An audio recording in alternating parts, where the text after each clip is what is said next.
kita pada hari ini Pose Basi, podcast seru bareng Permadiksi. Nah, pada kesempatan kali ini kita mau membahas apa sih pentingnya berorganisasi dan dibintang tahui oleh Abang Tommy Irawan selaku Ketua Umum Permadiksi Unpad. Halo Bang Tommy. Halo. Oke Bang, bagaimana Bang kabarnya? Alhamdulillah baik. Alhamdulillah Bang. Nah, jadi untuk hari ini kesibukan Abang itu kira-kira apa sih? Jadi kalau untuk kesibukan sehari-hari kita atau abang tuh kerja sekaligus kuliah dan juga aktif berorganisasi. Oke Bang, luar biasa sekali nih ya Bang. Nah, kebetulan nih Bang, pembahasan di episode kita perdana ini mengenai pentingnya berorganisasi. Nah, kira-kira menurut Abang, apa sih pentingnya kita ini dalam berorganisasi? Baik, terima kasih. Ini cukup pembahasan yang cukup menarik ya teman-teman. Jadi kenapa kita harus membahas terkait apa sih pentingnya berorganisasi? Mungkin sebagian orang menganggap organisasi itu adalah hal yang sia-sia. Tetapi menurut saya pribadi, ketika saya aktif berorganisasi, banyak sekali hal yang saya dapatkan dalam organisasi yang itu sebenarnya tidak dapat di bangku kuliah. Misalnya relasi, kedua bagaimana kita memanajemen diri, yang ketiga bagaimana kita menyelesaikan masalah. Dalam suatu penyelesaian masalah itu untuk menciptakan solusi gitu. Jadi manajemen diri dan problem solving itu sangat dibentuk di organisasi gitu sih.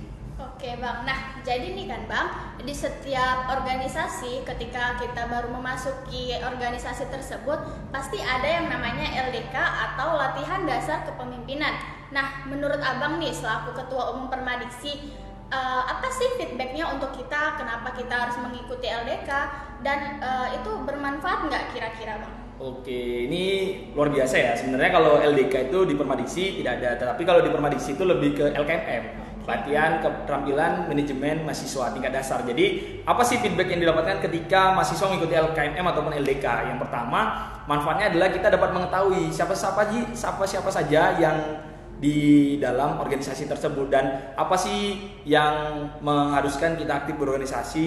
Terus yang kedua, menurut saya pribadi ketika kita mengikuti LDK, yang pertama itu kita pasti mengetahui sejarah organisasi itu terbentuk, terkait sejarah organisasi. Terus di sana pasti kita akan dikenalkan terkait apa sih ADRT dalam suatu organisasi gitu dia. Oke, sangat bermanfaat sekali berarti ya Bang.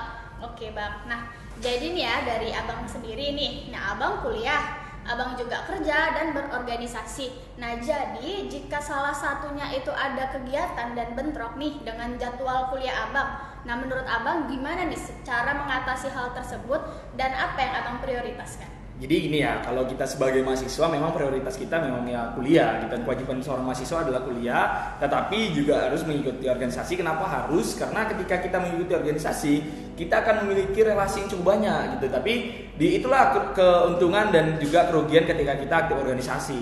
Jadi kalau menurut saya pribadi ketika terjadi jam yang bentrok antara kuliah dan organisasi, tetap kita prioritaskan kuliah gitu kan, karena tupoksi seorang mahasiswa pada dasarnya adalah mengikuti kuliah dan kita bisa diskusikan terkait organisasi, kita bisa diskusikan dengan teman-teman yang lain bahwasanya di jam tersebut kita ada jam kuliah, tetapi kita juga akan menyusul gitu. Jadi kita prioritas kuliah, setelah kuliah kita menyusul untuk mengikuti rapatnya gitu. Oke, sangat bermanfaat sekali ya berarti organisasi ini. Jadi kita juga harus mementingkan kuliah kita juga. Nah jadi Bang, banyak nih kegiatan-kegiatan di organisasi, contohnya nih Permadiksi kita. Nah kira-kira yang paling wajib yang harus kita lakukan atau kita nih sebagai anggota nih yang wajib kita lakukan terhadap organisasi kita ini apa kira-kira Bang? Yang pertama ya, kalau kita aktif berorganisasi, menurut saya pribadi kita harus memberikan feedback. Apa sih feedback yang dapat kita berikan untuk organisasi kita? Ketika kita sudah memberikan feedback organisasi, pasti kita timbul rasa menyayangi organisasi kita. Jadi anggaplah organisasi itu seperti rumah tempat kita bermain, rumah tempat kita untuk menciptakan karya-karya baru. Karena ketika kita memiliki rumah, sudah pasti kita akan menjaganya gitu. Ketika rumah kita akan lebih berwarna dengan apa? Dengan prestasi-prestasi yang kita miliki gitu. Jadi contohnya, misalnya gini, ketika kita aktif di organisasi Permadiksi ini memiliki beberapa agenda seperti kelas minat bakat dan lain-lain sebagainya, dan itu semua untuk memberikan warna untuk di Permadiksi. Dan saya yakin di organisasi lain juga pasti memiliki hal tersebut. Karena apa? Ketika kita udah punya mainan di organisasi kita, itulah tujuan atau goalsnya kita adalah di situ gitu. Itulah feedback kita yang akan kita berikan ke organisasi. Dan saya yakin ketika rasa menyayangi atau rasa memiliki itu ada, dan pasti apapun yang diminta oleh organisasi kita akan memenuhinya gitu. Jadi awalnya itu adalah berikanlah hatimu untuk organisasimu. Makanya kerjaan seberat apapun ketika organisasimu itu minta, kamu tidak akan merasa berat gitu. Wah, sungguh jawaban yang sangat hebat sekali ya.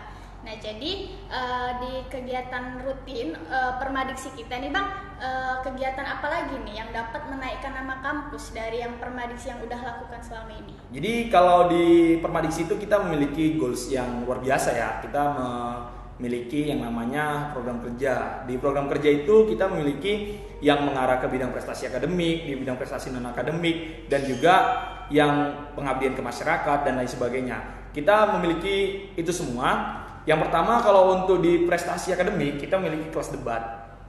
Di kelas debat, kelas esai, kelas multimedia dan lain sebagainya. Di non akademik kita memiliki kelas futsal dan kelas voli. Dan kalau untuk di program kerja kita ada namanya aksi sosial, Permadiksi peduli lingkungan, Permadiksi bersyukur dan lain sebagainya. Jadi itu adalah bentuk support kita sebagai mahasiswa. Dan seorang mahasiswa bukanlah hanya mahasiswa yang kupu-kupu ya, kuliah pulang, karena sebagai mahasiswa kita juga harus berorientasi bagaimana kedepannya akan kita laksanakan sebagai jati diri kita. Dan jati diri itu didapatkan ketika kita mengikuti organisasi gitu ya. Jadi kalau untuk menaikkan eksistensi organisasi adalah ketika kita sudah solid, ketika kita sudah nyatu di dalam organisasi, maka apapun kegiatan, apapun program kerja yang akan kita laksanakan, dan alhamdulillah juga program kerja kita selama ini itu berjalan dengan lancar, walaupun ya pasti ada terjadi gesekan dalam organisasi. Itulah hal yang terpenting dalam organisasi gitu. Ada terjadi gesekan, tapi setelah itu kita akan kembali, oh seru ya, pasti gitu, kayak ya memang betul-betul di organisasi itu kita kayak dihadapkan dengan suatu permasalahan ini harus kita hadapin. Ketika kita hadapin, selesai, dan kita di situ merasa oh ini organisasi gitu. Jadi ingatlah teman-teman, di organisasi itu adalah tempat kita belajar untuk mencari pengalaman, mencari jati diri, dan jangan pernah berharap di organisasi itu untuk mencari uang. Itulah pesan saya selaku ya di organisasi itu, ketika kita memang tulus dan penuh rasa ikhlas, maka semuanya akan berjalan gitu. Jadi kalau terkait dengan eksistensi Permadiksi, dan alhamdulillah untuk selama ini ya itu program kerja kita mengarah ke Tridharma Perguruan Tinggi Pendidikan, Penelitian dan Pengabdian. Jadi itulah goals kita sebagai mahasiswa yang notabene adalah mahasiswa beasiswa ya kalau di Permadiksi ini gitu. Oke, baik Bang. Nah, jadi yang saya ketahui juga Permadiksi sudah banyak ya kan menuai mengukir prestasi, udah melakukan banyak sekali sumbangsi yang diberikan Permadiksi terhadap kampus, seperti mengikuti beberapa cabang perlombaan dan kita berhasil meraihnya, dan Abang sendiri juga pernah menjuarai hal tersebut kan. Oke Bang, nah terakhir nih ya Bang, pesan buat Abang nih kepada kita semua selaku anggota Permadiksi, apa sih kira-kira ini supaya kami ini aktif berorganisasi? Ya kalau pesan saya pribadi selaku ketua umum ya, dan ini sebenarnya pesan terkhusus ya untuk seluruh mahasiswa dan seluruh anggota Permadiksi, khususnya untuk seluruh anggota Permadiksi. Jadi konsepnya adalah jadikanlah Permadiksi ini adalah rumah. Ketika kita memiliki rumah, yakinlah kita akan menjaga rumah tersebut. Kita akan menyayangi rumah kita akan mempagar rumah kita rapat-rapat sehingga orang lain tidak bisa masuk rumah kita. Kunci dari rumah itu adalah kesolidan kita. Kesolidan dari mahasiswa Permadiksi Unpad.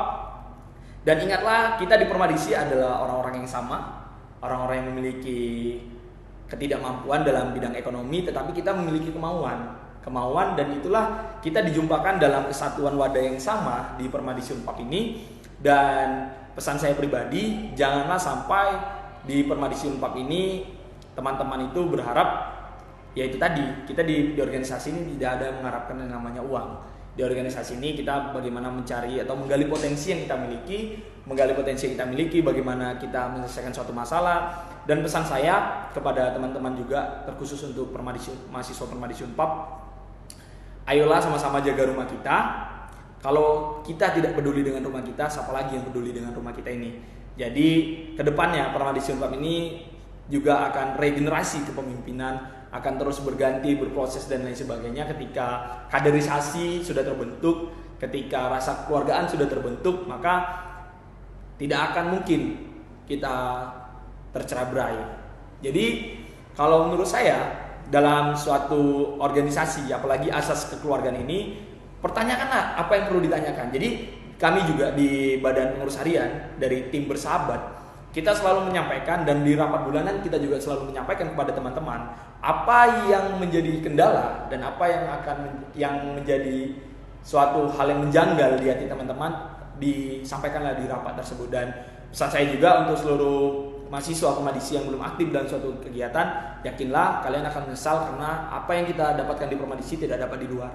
Kini itu pesan saya pribadi selaku Ketua Umum Permadisi Unpad periode 2021-2022, yang tidak terasa periode akan juga segera berakhir ya. Periode akan segera berakhir dan estafet kepemimpinan itu akan terus tergantikan. Saya tidak mungkin terus menjabat sebagai Ketua Umum, dan banyak yang lebih layak juga, banyak yang layak yang menjadi seorang pemimpin di Permadisi Unpad ini. Saya yakin dengan kegiatan LKMM kita yang kemarin yang luar biasa, LKMM Jilid 1, Jilid 2 yang memiliki beberapa support, yaitu dari stakeholder. Kita disupport dari Kodam 1 Bukit Barisan, kita disupport dari PMI Sumut, dan banyak lagi stakeholder yang mendukung kegiatan kita yang luar biasanya. Alhamdulillah nyata, bukti nyata, program kerja nyata, dan kerja nyata itu terlaksana dengan baik dan teman-teman semua mendukung, dan alhamdulillah itu terlaksana. Yang selama ini kita rasa itu nggak mungkin ya. Untuk Yurika selama ini saya rasa itu nggak mungkin karena di masa pandemi dengan biaya yang cukup besar gitu. Jadi dengan solidaritas yang dimiliki di Permadisi ini luar biasa gitu. Saya rasa inilah yang perlu dijaga, rasa kekeluargaan ini yang perlu dijaga. Kita memiliki prestasi yang berbeda-beda di Permadisi ini. Kita memiliki prestasi yang berbeda-beda. Kita saling melengkapi. Ini yang membuat saya terlalu cinta mungkin ya. Membuat saya terlalu cinta dengan Permadisi ini, sehingga saya memberikan apa yang bisa saya berikan untuk Permadisi ini gitu. Jadi